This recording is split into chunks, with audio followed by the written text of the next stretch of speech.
All right, so welcome to That's Pretty Neat. I'm Kevin. I'm Kurt. And today we will be talking about...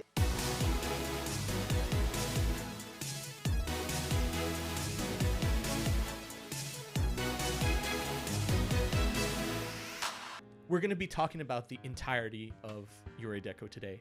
So please be warned, there will be lots of spoilers ahead.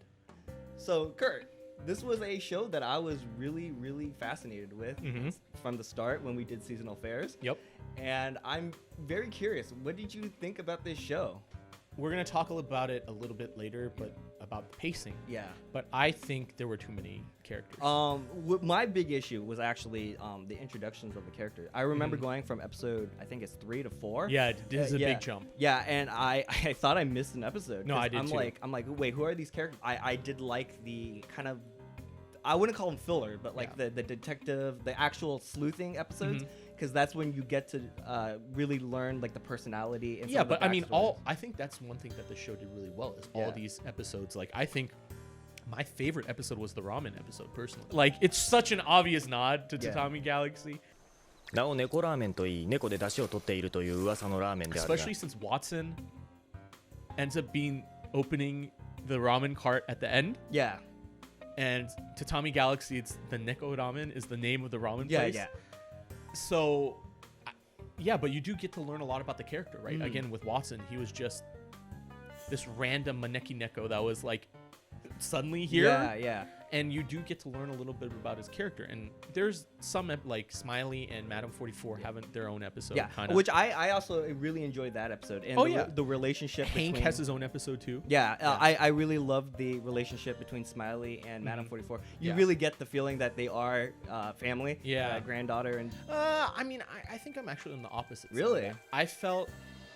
Again, we'll talk about pacing later. Yeah. But I felt like I wanted a lot more of that. Like, I can sort of get it, but it was very surface level, I felt. Yeah. Like, Well, I would have I think liked a lot more of that. Yeah, I think they did an excellent job with only 22 episodes. 22 minutes Yeah. to Okay, get that well, in. Yeah. Considering with how little time was focused on it, good job. Yeah. But there should have been more time focused on them, right? Especially because I think that the first 3 or 4 episodes of the show are pretty slow. I think they try to tackle way too much because there is one episode that's very obviously a critique on capitalism. Yeah. It's the episode where Finn goes back to his hometown. So it's like the power plant is killing you guys. We have to reset it, but that's gonna destroy all of your love. Yeah, and they're like, well, I don't care. It's my money. Yeah, I don't want to reset it. I don't care if it's killing me. So it's obviously a commentary on capitalism. But that whole plot point gets immediately dropped after that episode. Yeah. And so, it seems to lack focus in a lot of things. So one of the writers of the script, one of the works that shows that she had done previously was Carol and Tuesday. I don't know if you... I have not seen that. So Carol and Tuesday is another one of these shows where it just like hammers you over the head with what it's trying to say. Yeah. And I think that's the same issue that has come up in this show. I think the saving grace really is that it's through Barry's eyes. So you can be like, well, okay, we're seeing this story unfold through Barry's eyes. Yes. And so it makes more sense that a younger person like this is going to see these ideas as more like over the top. Yeah. But I guess. Yeah. The episode that hit me the hardest is the episode where Barry sees how her parents have been living after they thought she was dead. And so when they had this connection, those were the parts I love the most. When, But I think, again, it just all goes down to the pacing, really. Of it. It's that this was 12 episodes, and they tried to fit too much into it should have been 24. Yeah, minimum. Most of the problems that I have with this show do come with it being too short. They should have realized, we can't fit all of this into 12 episodes, right? Yeah. It's just not going to fit. And it didn't. As an animator, how do you feel about the use of the color palette, right? Because it's a very unique color palette. Which is always something that I look for in a Science Saru project. The two things I immediately kind of compare this to when I first saw it was Ready Player One and Summer Wars. And so those two properties have a very distinct visual element when it comes to the real world and the virtual world. And in both of those IPs, the virtual world is so integral to the real world. Yeah. He gave us a place to go. A place called the Oasis.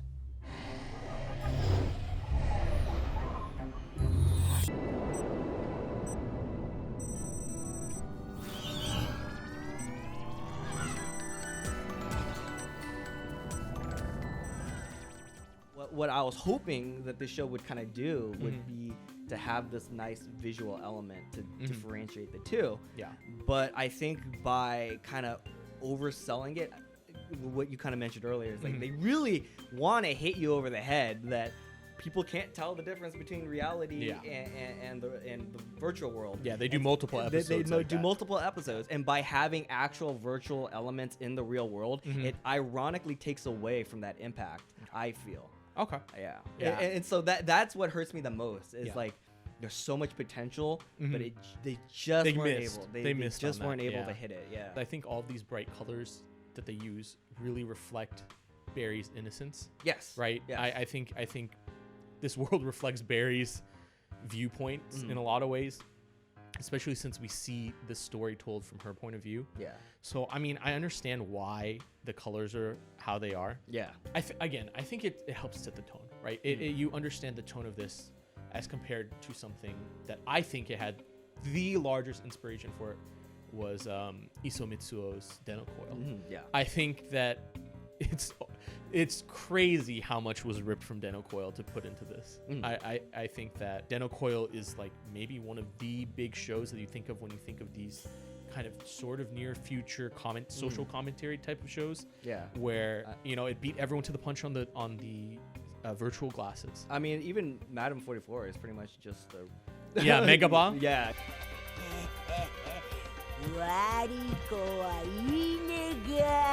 And it goes to the tone of the colors. I think that Den-noh Coil is also told from the eyes of these children, right? Yeah. And in a lot of ways, I think it's shaped in a way by the fact that we're seeing the story unravel through the eyes of these kids. Throughout the series, they do all these allegories and they have all these messages that they try to convey. Yeah.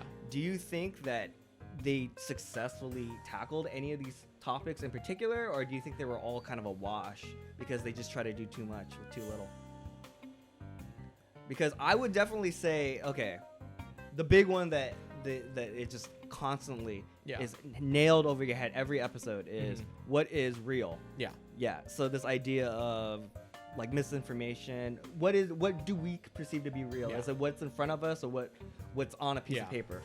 So that I think is fairly well done, but I mean it would have to be fairly well done because they do it every episode.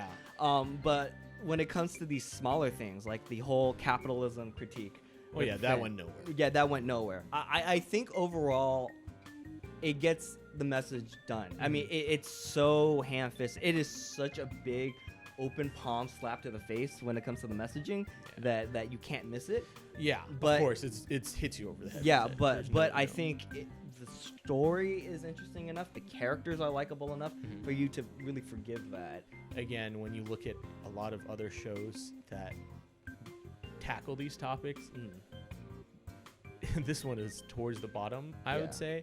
But for me personally, I would always rather a show try and fail at doing something like this than just to be middle of the road, vanilla, not tackle any like ideas. Absolutely. That's why we have to give props to Science Saru for even trying to do this. Again, with a lot of the themes, they were pretty superficial in some ways. Yeah. Which sucks. You don't want that in a show that's kind of centered around. This is a message show, right? Yeah. So you don't want to see be a show that has a message and be unclear with your message or not completely confident and nail that, right? Yeah. And it's a big problem with Yurei Deco is it's just too over the top with stuff. Whereas something like this year's Isao Mitsuo's Orbital Boys and Girls, a lot of the ideas are not in your face. Again, I think the downside, right, is that this tries to be, it's a societal critique and it's trying to be like, hey, this could be us, and 200 years, right?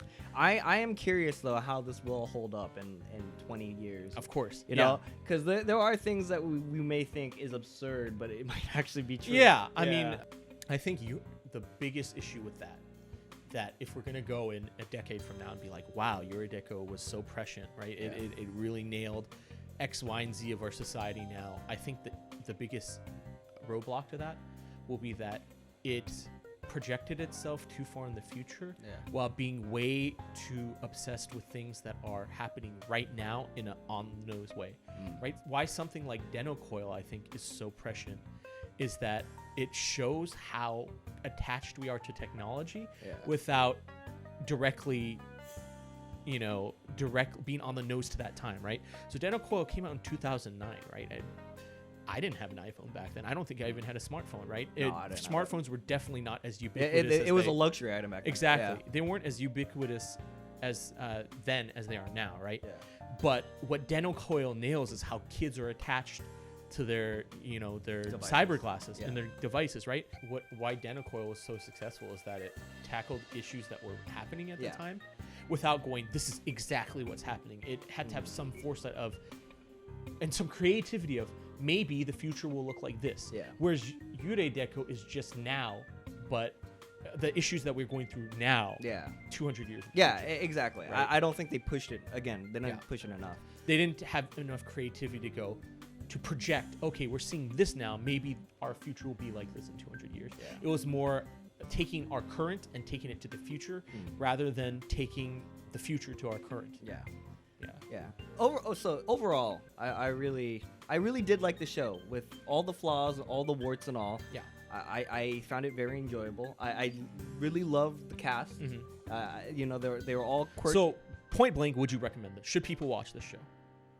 I would recommend it. I would recommend it, not necessarily that it's mind blowing or anything, but it's just such a breath of fresh air when it comes to just like other stuff that's just so generic and middle of the road. And that doesn't take a chance. This at least try to take a chance, and I would recommend it. Is it gonna wow you? Is it gonna change the way you view social media?